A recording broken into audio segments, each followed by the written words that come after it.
God is punishing white people for our sins through our skin. Okay? That is what's happening.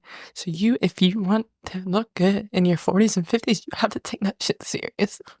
You have to fix how you act, and then you gotta moisturize. Amen. Monét Talks. Everybody come sit down, let's have a chat. Monét Talks. Living life gossip, chop it up, this or that. Monét Talks. Get comfortable, cause you on the show. We just wanna know where you been, who you been with. Monét Talks. All right, back at Monét Talks Studios in the center of the hustling, bustling downtown Burbank. This isn't really downtown Burbank, but I say that. We are joined in studio today by, well, how would you call yourself a legend? I'm hoping to get there. We have the incredible Fightmaster in the house. I'm so happy to be here. I'm a fan of yours. Well, I'm a fan of you. Like, first of all, okay, Grace and that. Well, we're gonna get there, but huge fan of yours, and you taking the time to come on to our little set here In this beautiful basement. Okay, so we're talking about wood paneling before this, and you had wood paneling in your home growing up. Yeah, in the basement. Same. And, we had said that Gen Zers are moving it upstairs. Yes. Like, it's a thing. Gen Zers are putting wood paneling in their apartments, and they're, like, adorning their space with wood paneling. Are you talking about, like, the half panels? No. Full panels. Which, I have to say, in some of them, they do look very good, but sometimes I'm like, y'all. Do they look like Danish? You know what I mean? Like, is it like hyper, like Danish minimalism? Or no, because they look 70s. They look 70s. They're going for like a 70s aesthetic, which can be really cool. I'm trying to get into like flare bell-bottom pants because those are in now, and I do love a flare bell-bottom situation. I just wish that we were honest about each generation, because like there are things from the 70s that were cool, but when you look at a lot of the architecture, it is like so garbage. It's unusable. Yeah. Like you get like, it's so often that you're like driving in a beautiful neighborhood and you see something from the 70s and you're like, ugh. Yeah. You notice it's from the 70s because you didn't like it. Yes, this is true. And like we were saying, that's how I feel about the early 2000s, which are now coming back. And that was a negative time. Well, it was especially for me, because I am a thick, curvy individual. And so low rise, I was trying to low rise myself in the early 2000s. And I hate how I look low. I'm just not a low rise. Nothing needs to be, but I do not need to be putting anything that is low rise is rising anywhere on me ever. But the amount of people that were able to pull it off, I know, incredible. I know. But it really was only for one body type. 1000%.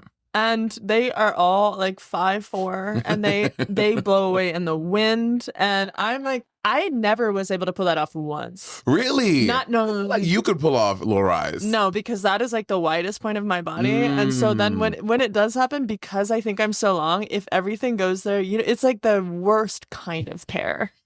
It's like not a pair that you're like, I modeled in college. Yeah. And they put a low rise outfit on me, and literally the designer went, It was like the one thing I could not do. It's not for me. I was literally just about to ask if you were a model at any point, because first of all, your face is stunning. Thank you. I could, oh my God. Okay, wait. Okay, so were you like scouted out at like a mall or something? Like, how were you scouted? No, the first thing I ever did was that I would go in for the design students. The design students at DAP. At your college? Yeah, at the University of Cincinnati. They caught me outside of DAP, which is this like great design school. Shout out to UC. And they had me walk. Oh. And that was very interesting. And then now I've done some modeling for some sports brands, and like it's not an all the time thing for me, but I do enjoy it. The older I get at it, actually the better I think I am at it. Because when I was younger, I was so like, yeah.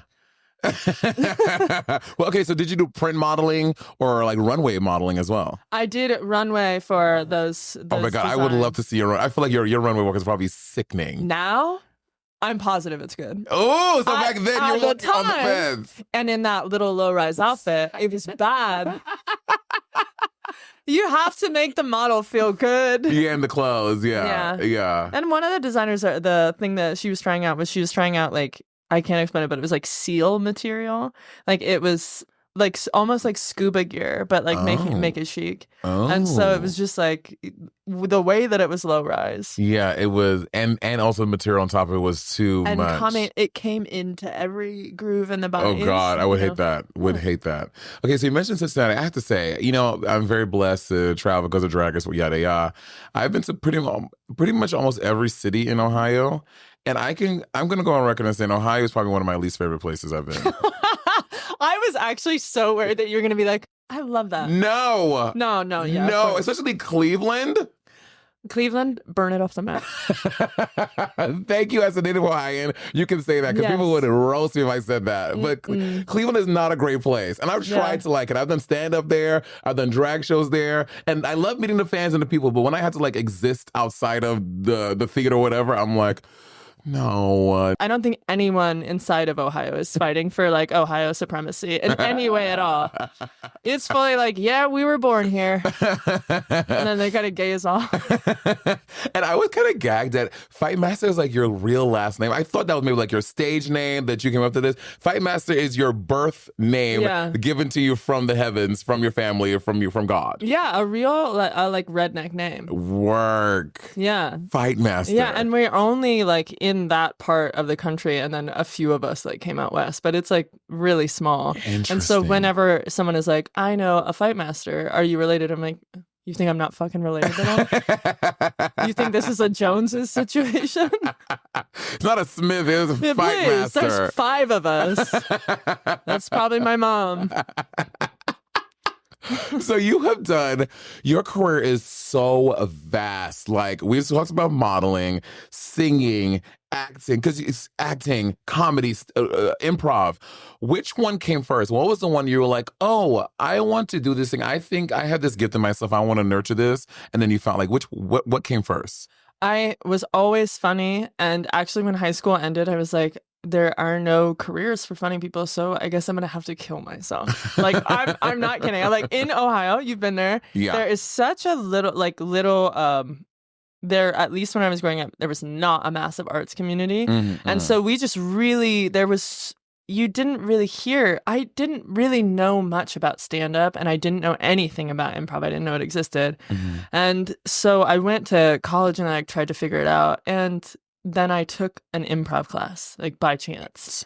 And it happened, and it was just so obviously the thing. Yeah. That I immediately moved to Chicago and spent like the next 8 years doing that. Chicago, my God. Okay, I like Chicago. Okay. Fucking freezing though. And people say, you're from New York. Like, I'm like, no. It's different. The cold is different in Chicago. It's the lake effect. Yeah, and like you walk outside and that shit like goes into your bones, and you're like, oh my God, I feel like I'm frozen from the inside out. Yeah. It takes away pieces of you that you can't get back. And we're different now. But I will say though, because I think it's so cold, cuffing season and like finding love in Chicago, because everyone wants to stay inside, is great. I always have a great time to go to Chicago. It's an imperative. I think that's true. It's like a survival imperative, which is why I think relationships are more intense. Oh, I'm sorry, my ass is vibrating. I have to my phone to disturb. Oh, you've got one of those fancy screens where you can't fucking see anything. Oh, yes. Because here's the thing. I've been on the plane looking at nudes, and if someone next to me has been like, I've caught them like peeping. I'm like, mind your business. You don't look at what I'm looking at. I want that.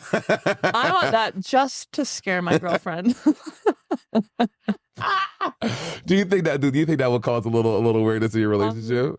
100. Really? Yes. It is a privacy screen. I think that if I just got it out of nowhere, you know what I mean? Like, didn't mention it. If she got it out of nowhere and didn't mention it, I would straight up be like, I think I've always had one. My boyfriend, since I've always had it, it's not a thing, but my boyfriend is on the same wavelength. I think if I just randomly got one, he'd be like, yeah. What is that about? Like, why are you, do you and your partner, do y'all have each other's numbers? Codes for your phone? Imagine we didn't have each other's numbers. I'm like, no, I like to keep it clean. No, I don't have that. I don't have her code, and she has mine, but she's too busy. Okay, she's too busy. Do you mean to snoop? No, she's too busy to cheat.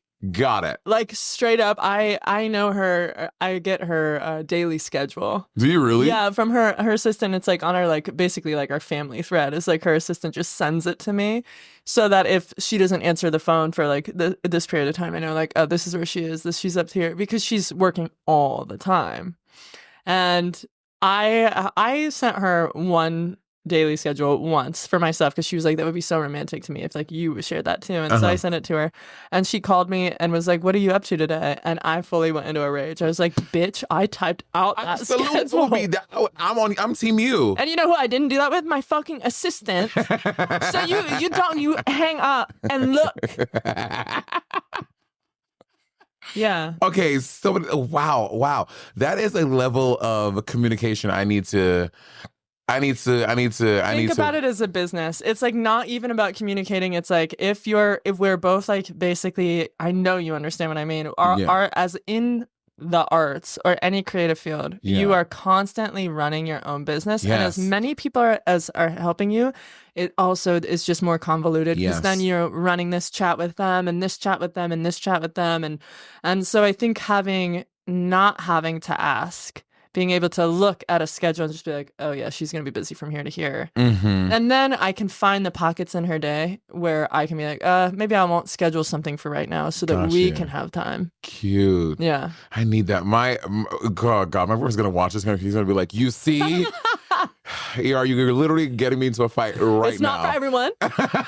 I'm getting into a fight as this episode is happening right now. That's great. Yeah. But the privacy screen is a no-no. We'll see. Oh, yeah, so Chicago, and that's when you got into Second City. Yeah, that's when I started doing Second City. Which, if y'all don't know, Second City is a very big, like, it's the big one. Of the improv theaters, it's a big guy. Yeah, that you just want to get into and that it leads to... This one has the most history, I do think it's, like, the best improv training in the world, and I say that... Groundling, shots fired. Every little city, shots fired. I've done UCB, and I've been in New York and LA. I've traveled for improv, and Chicago improv is the only improv. And a lot of big, like Stephen Carell is the Second City. Amy Poehler, Tina Fey, Key and Peele, ER Fightmaster. Hello. Thank you. Amy Sedaris. Yeah. I mean, truly, I think everybody that we like grew up watching comedy wise, a lot of them are Second Citizens. And so Second Citizens. I didn't know that. That's which, kind of problematic, but a good one. And after Chicago, I went to Boom in Amsterdam, and I did a year there. And so the kind of the combo of that training made me really good at improv really fast. Got it. And so that became the thing that is like, I think, the core of my like art identity. Got it. Yeah. Yeah. Just a lot of ease. Yeah, for sure. So by the time, when you started doing stand-up, like it was, because stand-up was, I feel like I don't know if a lot of people go from improv to stand-up or stand-up to improv, but obviously there's a very close connection there. And so since you were so comfortable in improv, I see it. So when that translated to butter when you're doing stand-up. I do think stand-up is less fun. Really? Than improv? Yeah. What? When you're doing bad improv, there's actually not a worse punishment on earth. And I think for like people like sexual offenders and people that have killed, I think that instead of sending them to jail, like, let's reform the system, put them in an improv camp.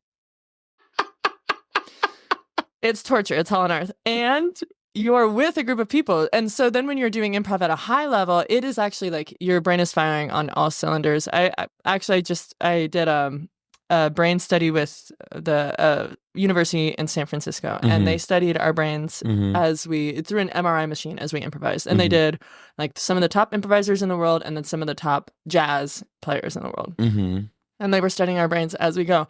And we have a lot of us that are like working at a really high level have this massive like corpus callosum, where it's like both the left and the right hemisphere when you're improvising at a high level your brain is working so hard and at such a fast pace. I guess that makes sense, yeah. Which is then why if you go and you do it with people that are are doing it because they want to be famous or like want to get funnier for a commercial, it is torture. Got it. It is torture. Yeah. So you're saying so in the improv, all that, and compared to someone doing jazz, is their brain working at the same? It's really close. Yeah, because it's thinking. It's basically thinking faster than you can hesitate. Yeah. And if you listen to a jazz player that was really self-conscious, like then you would hear a lot of fumbling. But they're so good at their thing. Their brain is like so beautifully combined that they are basically responding before they've had time to think. Yeah. Interesting. Yes, and with stand-up, I think that there's a little bit.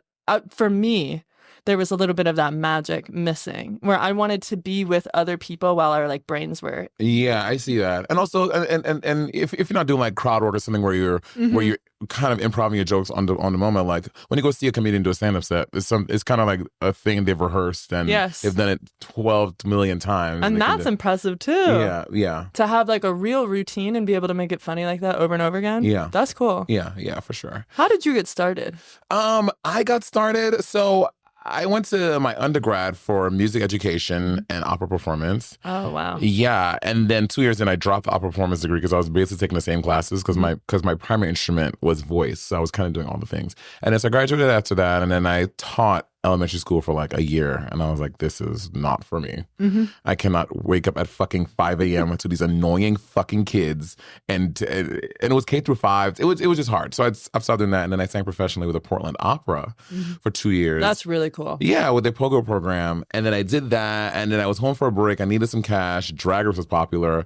I just started going out to New York City bars and drag. And then every night, and I got my first gig. And then I got my second gig. And then I quit my day job and I did drag full time. And now here we are. That's crazy. Yeah, but with drag, so in New York City, the drag is so different to a lot of places. Like, to be a successful queen, it's like you on stage, a solo show in front of a room full of people, and you have to entertain the entire audience for 2 hours on your own. So you are writing the jokes, you're directing the show, you're producing the show, you're doing the kicks, you're doing the numbers, like you're so in charge of it. So that was like really good training for me in stand-up to like, because I was basically doing stand-up but not calling it stand-up, you know what I mean? Just improving the whole night with a bar full of people. That's crazy. Yeah. That's athletic. It was. I'm really grateful for that training. Yeah, for sure. Yeah. So how did you make the transition to acting? Well, I mean, because improv, obviously you are acting, but like, were you taking acting lessons, or no? Because you have been doing it for so long. Basically. No, and I think that the truth about good improv is that the best improv is really well acted. Yeah. And you do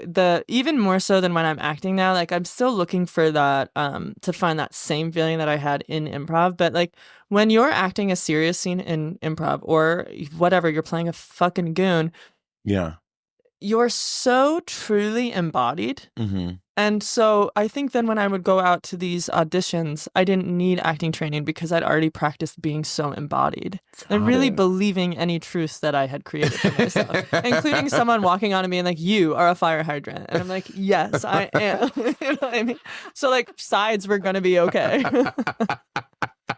Are you good at memorization? That's my thing with auditions.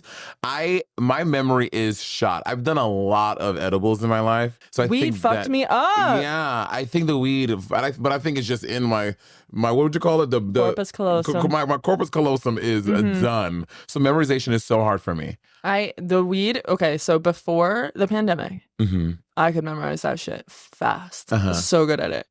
In the pandemic, had not really been a weed smoker before because I would like have a hit and then I would like call an ambulance. And then in the pandemic, I was like, so, it was Xan times. And so I just smoked the entire year. Yeah. Now it takes me hours and hours and hours, if not truly days. Like, I keep asking for extensions on auditions. Oh, same. Like, me all the time. I can't do it. I know. And now it's also on the mushrooms too, so that's not helping either. So I do love them. I'm back to get my shit together. I'm not gonna give those up. I know, me either. Well, it's only a matter of time until it's legalized in the States. I heard they're doing a trial in Denver, allegedly. And then it's gonna be the worst shit ever. I know. It's gonna be, that's the thing about it. Yeah. The truly, it's going to be like Portobello. I'm not excited about that at all. And the more that the government's like, don't use it, the more I'm like, oh, it's probably really good for us. Oh, yeah, for sure. It's like helping us find God.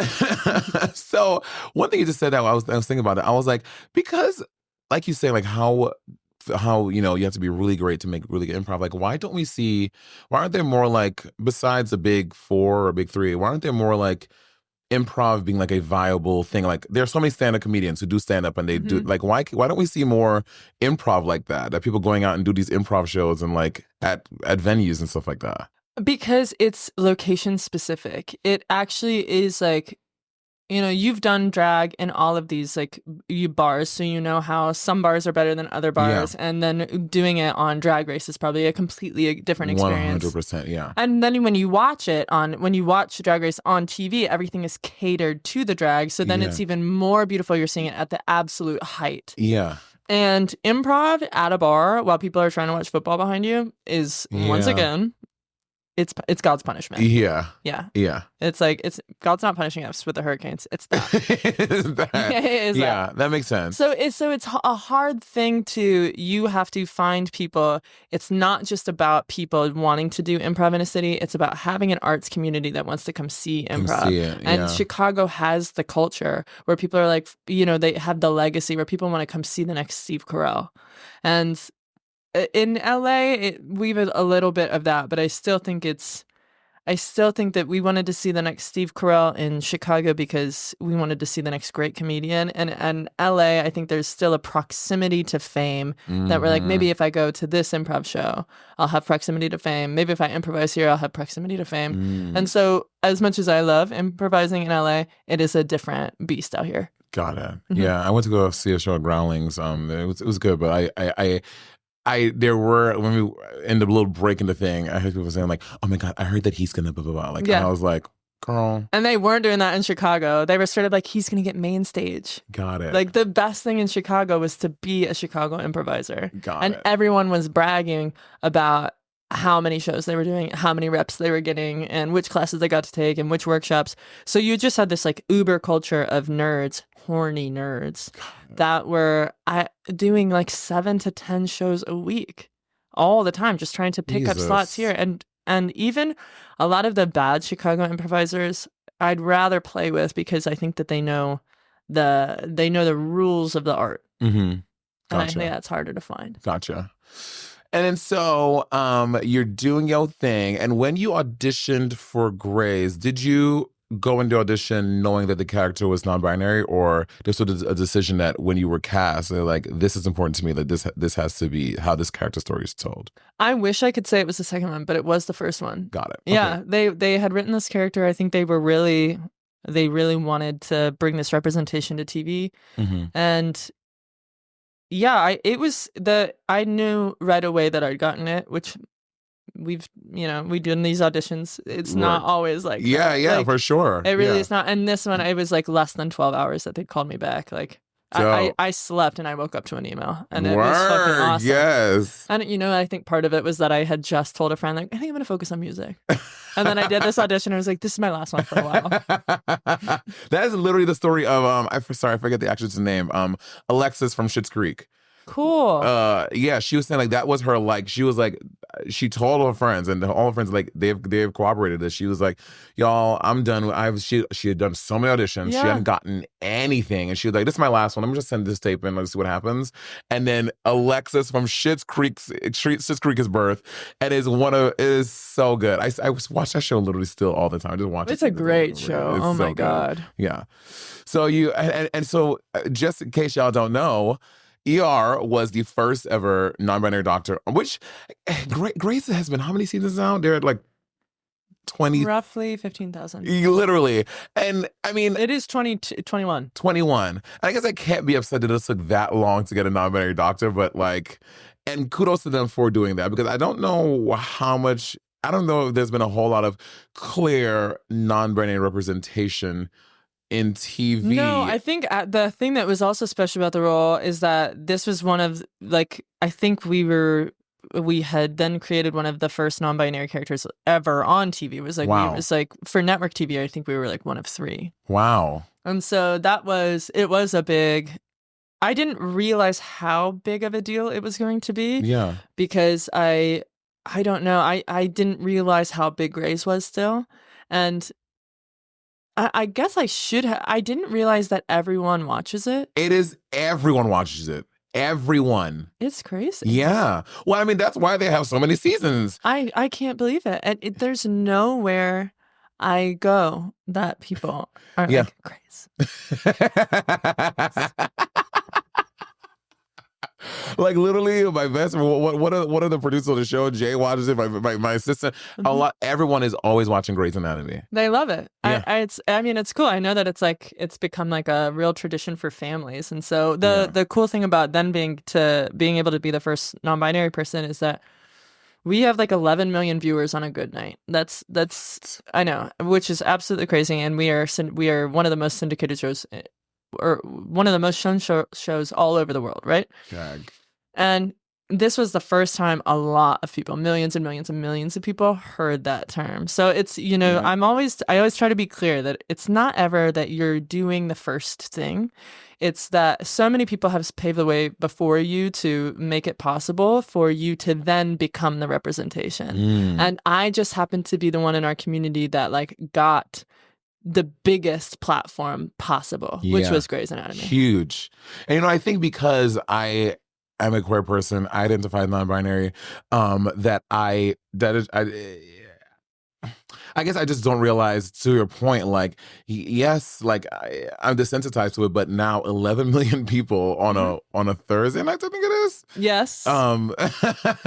They are now hearing that term for the first time, but I guess that does make sense. Like, I'm just queer, and so it's not, but a lot of people have never even heard that. That's they're how getting so I educated feel. on it. We're in such queer spaces that we really truly forget, and I think there, of course, and I talked about this recently, but there were a lot of people that reached out and tried to get me to kill myself. So I was like, it's a really stupid, bad deal. I'm not going to do that for you. Your handle sucks. Maybe if it was a funnier handle, I would do that. But many, many, many more people reached out to me to be like, now I've come out to my parents, and my family all watched this together. And I realized this was what I was. I'm 44, and I just saw you for the first time. I realized this is what I am, and so it was actually such a moving experience. And now at the time when you're getting all those death threats and people are writing like, "She obviously have pussy. Are y'all dumb? She looked like man." And you're like, with your fucking 3 brain cells, fucking playing ping pong. Cross in your bio. Like, it's always the Christians. Yo. Always the Christians. Why? Like, why? It is so crazy to me. A religion that is so much about love and this, that, the other. Like, it is so crazy that it is always with the cross in the bio, the John 3:16, the Romans whatever in the bio, that they are saying, like, dude, fuck it. I'm like, really? That's who you are? I turn around that fire and brimstone back straight on them. I truly believe that the people that purport themselves as Christians and then behave like that to other people are going to experience the hottest summer of their lives in eternity. 100%. It's gonna be bad. Well, here's the thing. Do you like kick back, or do you like, because I'm the person, I clap back with the same, I meet you with the energy you come with me at. If you come at me with fuck, blah, blah, blah, I'm coming at you with 10 times harder. I am a when they go low, we're going to go down the gutter and play together. I admire that so much. I truly do. I think that I've chosen, I'm not kidding when I say this, as an act of violence, I've chosen an active non-violent stance with them. And the thing is, like, when they are screaming at me over and over again and I'm not responding, 2 things are true. You're being a cunt to someone who's just like not even responding and engaging. Yeah. And I'm never gonna respond and engage with you because you mean nothing to me. Yeah. That, I wish I could do that part more though. That's what I need more of. Nothing to me. So you look like a psycho. Yeah, that part. Because then I think that makes them feel even worse. That damn, I'm not even worth a response. Like, I'm doing all this and you can't even respond to me. Do you see me? That part, I do like that. And what I do love, and I hope that they know this, is like I have a bunch of wonderful queer fans that will come into the comments of those people and truly like things that I can't even say out loud. And I'm reading it like, You know what I mean? Well, is that TikTok person who they do a good job of, like, when they find trolls on the internet, they find them and they're like, the people freak out, and that's my favorite. I'm like, the guy that's all tatted? Yes. Yeah. And they're like, yeah, it's funny that you said that, blah, blah, blah, because on you said this, and oh, is this a picture of your nursery back here? Oh, because and like they find their job, their location, and I'm like, ooh, I wish I would have the power to do that, or someone could do that. Are you talking about the person that also then gets like it tattooed on them? Oh no, I don't know that one. What? I'm gonna send it to you. There is this person on TikTok that does all that. So someone will be like, "You got stupid fucking tattoos," like in the comments, and this guy will go, "I've got stupid tattoos. Is this your mom's address? Is this your high school? Is this your blah blah blah blah blah? Is this your wife's name? Is this the baby name that you guys wanted? I found this on Facebook." And then it'll be like, the baby name is Caleb, and it'll be like Caleb. No, and he has it tattooed, and so his whole body is like this like troll section of, I am screaming some at trolls' that. mom, some trolls like obituary, some trolls' favorite car. Like it's so over the top in a way that is really electrifying. That's crazy. Mm-hmm. Oh, please tell me that. I love that. Yeah. I will watch that for hours and hours and hours, just TikTok looking at that. Do you remember what is like the best clapback? Like a clapback that still, you said it and it sits with you. It was when Azealia Banks and I got into a thing online. Shit. Yeah. That's scary. I know, I was scared. That I was is just scared. scary. But she had said this whole thing about like drag queens are like dirty, scumful, blah, blah, blah, blah, blah. And then we were going back and forth. And then my last tweet to her was, you know what, Azealia? Just go back to, no, I said something. And my last line of the thing, just reading her, the last line was, you know what? Go back to obscurity because it is where you shall belong forever. People were like, did you just put a curse at the end of it?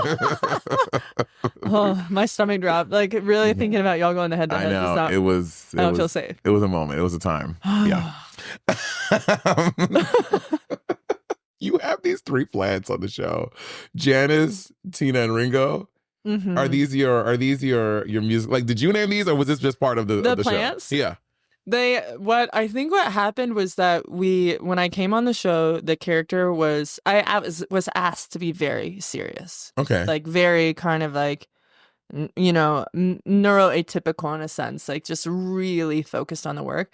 And then the more that they worked with me, because it's actors and I am a comedian, the more that I was on set, you can truly say anything to a set like that. And they are so relieved that someone has a sense of humor that they're like, like it is truly anything. You make a fart noise with your mouth and they are crying, crying. And so I think that I was just around long enough that the writers were like, maybe we make joke for them. So they named your plants. Yeah, they named my plants. They're like, this is something that, the dykes will like. Well, I was like, oh, maybe you're like these are like your musical, because you are a fabulous musician. Like these are your, because I have those three will be on your Mount Rushmore of musicians. I mean, I would put Ringo up there as, no, maybe Karen. Dancing in the street. That is my favorite drummer. Got it. The way that she's singing while she drums is insane. But Ringo is really cool because it's so simple. Yeah. No, I don't know. Tell me who's you got to tell me who's on your Mount Rushmore. Stevie Wonder. Stevie Wonder. Oh my God, it's gonna be a lot of Stevies. Stevie Nicks? I was thinking it would be Stevie Nicks, but then I am gonna actually replace that with Ann Wilson or Nancy Wilson. Okay, Nancy, is that a country singer? From Heart. Oh, Heart. Oh, great. I know. Yes. Great. I just absolutely can't believe it. Yeah. I'm gonna throw Stevie up there. Yeah, why not? It's gonna be Stevie, the Wilsons, and then I need a fun one. Yeah, someone fun. You don't understand that this is gonna help me. You know what? I'm gonna throw in my friend. I'm gonna put in Lucy Dacus. I'm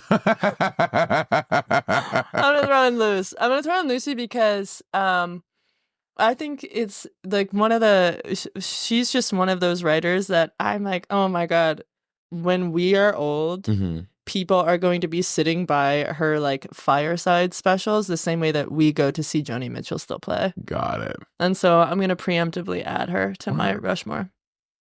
And because Mount Rushmore has 4, yeah. Mhm. But you give us 5, but And that's okay. I will say, well, I want the sister who sings, and I'm not remembering right now if it's Nancy or Anne. I mean, they both do harmonies, but I'm forgetting who the lead singer is at this moment. So I'm combining the sisters. Okay. And then I will also say, Mount Rushmore obviously shouldn't exist. And if I had the chance, I would blow it up. What's yours? My Mount Rushmore, okay, it would be Jasmine Sullivan. Oh, Yeah. yeah. It would be Whitney Houston. Mhm. It would be SZA. Yeah. And the 4th for me would be Britney Spears. That's a really good It's a great Mount Rushmore. Yeah. It's a great. I wish I could put Mariah up there and some others, but they had to do. It would be those 4. Yeah. Yeah. That's yeah. really cool. Yeah, it's a cute one. Okay, so you first started with a duet group, Twin, Mhm. but then you went solo. I did, yeah. It's always those things with bands where you're like, I want to keep exploring what the sound's going to be. And Yeah. so with Twin, we had this really great time making like surf rock. Got it. And I felt like that was such a great like learning experience. Yeah. And then with this iteration, I put my name on it because after I heard the songs for the first time, like done in the studio, done being mastered, it was like, that's the sound. Yeah. And so that's when I decided, like, what other name is it going to be but mine? Yeah. And the funny thing about Fightmaster is that I always am like, God, that's so fucking heavy-handed. And I forget that it's my name. Yes, it's great. And it's a great. We wish we had cool. My last name is Burton. Like, That's a ski brand. No, it's not. It's spelled French. Damn it. I have the whitest white man named Kevin Burton. My name is very Caucasian. Okay. I know. Did you ever go by KB? No. Yeah. No. That's why. So that's why. Even in and out of drag, everyone just calls me Monet now. I'm like, I like that. That feels good. How'd you land on that? So I was at. I was just starting drag, and I was sitting at the Dallas BBQ on Times Square, having some sticky wing chicken, having a frozen margarita. Yes. And I was like, you know what? Because before that, for like 3 months, my original drag name was so stupid. It was Ferocia Couture. Terrible. What a horrible drag name. Fine. Horrible. So I was like, no, I feel like I'm better than this. Like, I want one of those like punny names. Like, and there was a currency exchange thing across the street. I was like, ooh, currencia, money, Monet. And then Wow. Monet. And people still to this day who didn't know me for years, and they'd be like, yeah, because Monet, yeah, her name is Monét X Change. I'm like, yeah. Money exchange. I'm like, bitch, I've known you for 7 years. Now you get the pun? No, it really takes people that long. Yeah, a long time. Huh. What the hell? Did you just get it too? No, I'm just wondering how that wouldn't happen. But there are, I will say that there are times that have happened to me where, like, when someone said Netflix out loud, but slowly, and I think they were kind of having the same conversation. They were saying, it's Netflix. And I was like, of course, right, because it's internet movies. Oh, girl, I was trying to explain to the 26-year-old the other day about how, like, Netflix at first, baby, it was not streaming. You had to get those fucking things in the envelopes. At a vending machine. Yes, at a vending machine. As soon as the option came that you can mail them back, I hopped on that one. I was doing that. I was like, it was annoying because sometimes you would forget it. Sometimes I would lose. I don't know how I was losing DVDs, but I was also in like in a college apartment with like straight dudes. They were like a fucking mess. They would lose my shit. It was a wild, wild west back then. It's feels, even when we're talking about it, it feels like an impossible thing for the children to understand. It really does.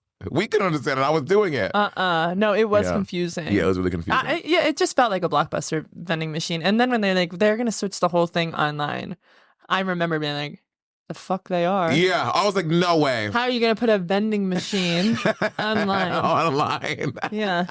And now I'm thinking, like, the people who owned Blockbuster and Hollywood Video, why didn't they be like, oh, like, why didn't they transition to just mailing it like companies do now, just copy everyone's idea? They choked. Yeah, they really choked. They were like, oh. Yeah. That was some serious, no one's dropped the bag harder than Blockbuster. Like, crazy. If Blockbuster would have had the mailing thing, and then just Blockbuster would still be around today. They had us in our hearts because they've been there for us for a very long time. Better branding, better energy, better people, better Papa colors. John's. I don't like red, but the blue and yellow I could rock with. I liked the blue and yellow. I would wear a Blockbuster shirt right now. I would not wear a Netflix shirt. Exactly, because you look like the Kool-Aid Man. Yeah. Imagine me with my glasses on and I would bust through that wall. No. You're like, oh, that's not Netflix. It's the Kool-Aid Man. It's Monet. Catch me in a red T-shirt. And I work for them, so. You do.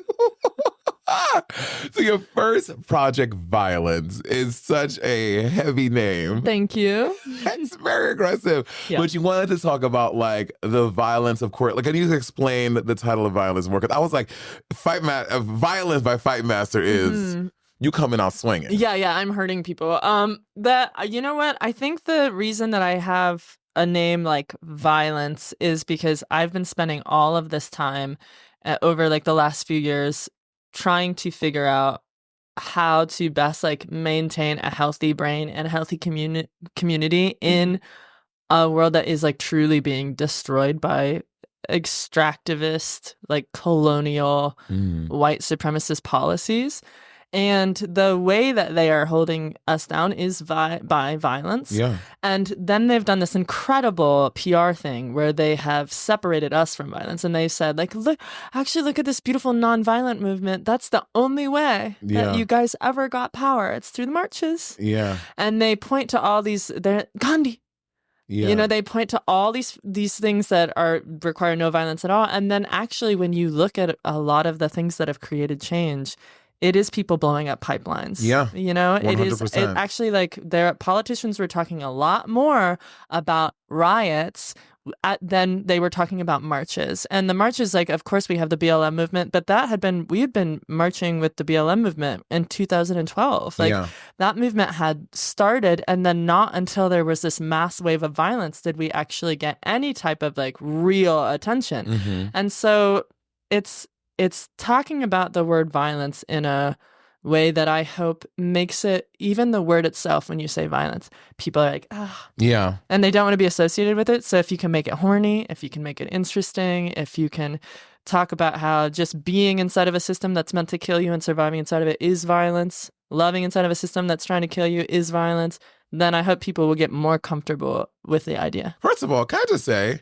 I love that you are a Caucasian individual, and I love the way that you bring up this idea of white supremacy and how it is essentially at the root of all of this. And I, as a Black queen sitting here, I appreciate that awareness and you. Thank you. And you speaking out against it. That's fab. I appreciate it. I think that it would just be so ridiculous to pretend it's anything else. Yeah. And I think actually pretending it's anything else is white supremacy. Yes, 100%. And I'm like a history buff, and there is not a book that I've ever read that you don't get to the end of it and they're like, and Britain.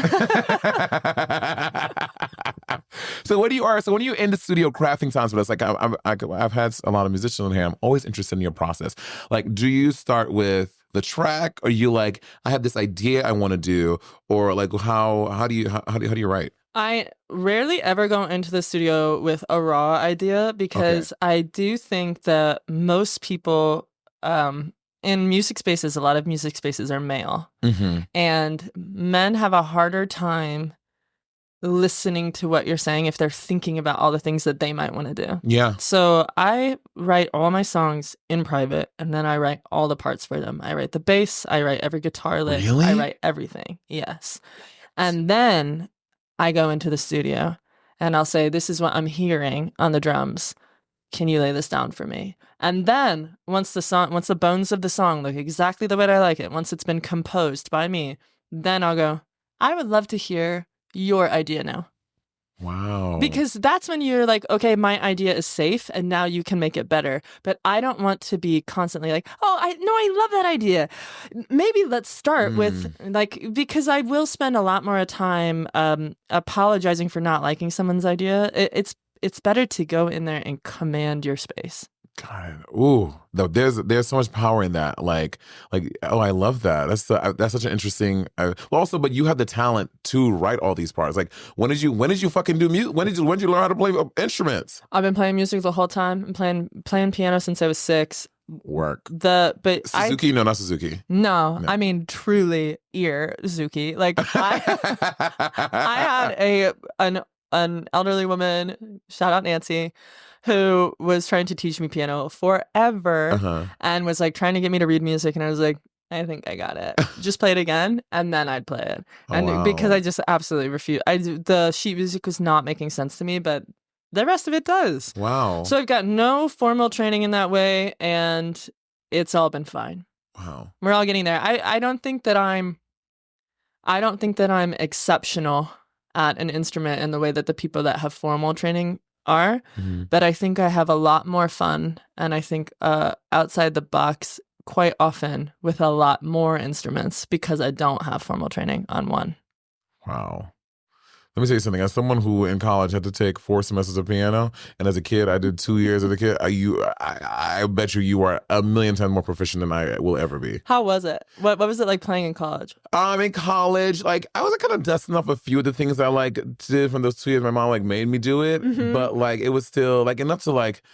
I got through like 1 page of some like Chopin piece to do my finals. You know what I mean? That's cool though. I mean, ask me to do it now. If it's not in C major, you read? I can read. Okay. I can read, but I cannot. I'm just not. But looking back now, though, I wish my mom would have just made me do it from the time I was. Just made me fucking do it. So if children, whenever I have you, you're playing motherfucking piano until I say stop. I don't care what you want to do. That is important though, because my mom, we were at war, but she was serious. She was like, if I'm going to pay for these fucking lessons, you're going to play 10 minutes a day, which to an adult is nothing, and to a child is like forever. Forever. Like I've always been here. Will I Especially ever leave? if I can't read the music. I'm just like,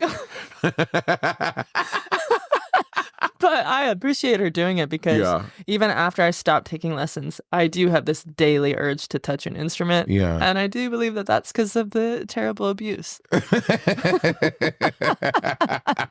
then let's talk about Bloodshed Baby really quick. With Bloodshed Baby, again, you hear it and you feel like it. I did name the next EP Bloodshed Baby. No one's ever accused me of not being like very intense. Is Bloodshed Baby about a specific relationship? I remember I wrote this lyric that was like, I'm not afraid of a little bloodshed, comma baby. And then when I heard the term Bloodshed Baby, it was like actually right around the time that a lot of that attack had happened in Colorado, where that person had come into that gay club with a gun and that queen stomped their neck. And we gave credit to everybody else except for the queen stomping their neck for like 2 weeks, which was also crazy. And I had just gotten in this like massive blow up fight, and I was just thinking like just with a family member being like, this is a lot of these, they're children. Yeah. Like we have these insane suicide rates for this insanely small population. Like if trans people are 1% of the population, then non-binary is 0.3% of the population. Like and to me they are in the exact same very important, very close-knit family. But you're talking about 1% of the population that has like as high of a suicide rate as like the fucking Marines. Yeah. You know what I mean? Like this is crazy. Yeah. And you're okay with children feeling this way about themselves because of policy? Yeah. That's nuts. Nuts. And so the whole idea then of like a bloodshed baby was we are born in a society that does not want us, and it's just like violence, it's your opportunity to claim it. A lot of us are not what this society wants from us, but they get off on not wanting us. So we have to get off on not being wanted too. Yes. I'm obsessed with how your mind and it's a beautiful mind. Thank you. You also work with Riley Greer on these. How did y'all meet? I love him. He helped me. Unknown Mortal Orchestra, if you guys don't know. Yes, he's a great dude. He is a guy that I've worked with specifically because he always lets my ideas go first. And what does that mean? He lets your ideas go first, like he will let us go in the direction. I'll come in. I'll be like, this is what the song sounds like. This is the recording that I have. This is the demo, whatever. And he will hear it, and he will deliver on that idea forever until I'm like, tap in. What are you hearing? But they're from New Zealand, so how did y'all paths cross? Riley's actually from Alaska. Oh. But they were just living in New Zealand? I mean, I guess so. That man has been everywhere. Got it. Yeah, Okay. and well, he toured with Unknown forever, so. I'm gonna see if I was in Alaska, I want to get out as well. It's pretty Alaska. And he's also a long-haired white man with a beard. And I think that I genuinely believe this. I think that if you can find long-haired white men with beards that are willing to uplift your message, you do this like great societal good of being like, the people that are saying not all men, they are allowing men to abuse them. I'm absolutely positive of it. I'm saying all men.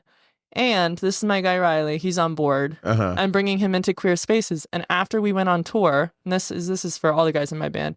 After we went on tour, all of them reached out to me to be like, thank you for feeling safe enough to bring me into these queer spaces. Your audiences are incredible. That was a great honor.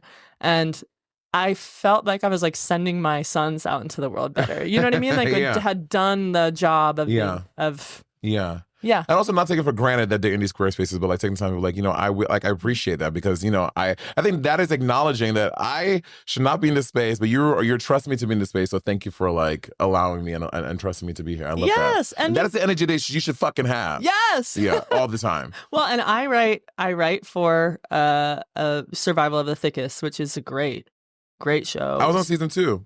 Yeah, that's right. Yes. Fuck. So fun. Oh my God. Michelle Buteau is such a wonderful person. Obsessed with Michelle.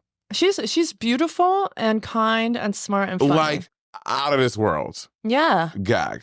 I didn't this is Netflix did not send all the writers out to be on set this year. So we write the show in the beginning of the year and then we send it out and I can't remember a single storyline. By the time that we've written the show and then it gets filmed and then it gets edited and then it goes on TV. Yeah. I am watching it fresh. Laughing.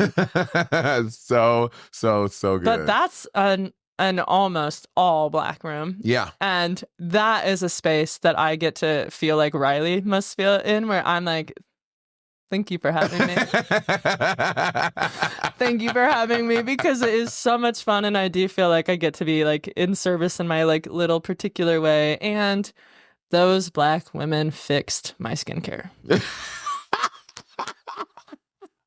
Shout out April. I can't believe it. Coming in looking so dewy all the time. Ageless. Please talk to my boyfriend because he's one of these white dudes. He's just out here just he doesn't use any skincare. I'm like, babe, you're 34 now.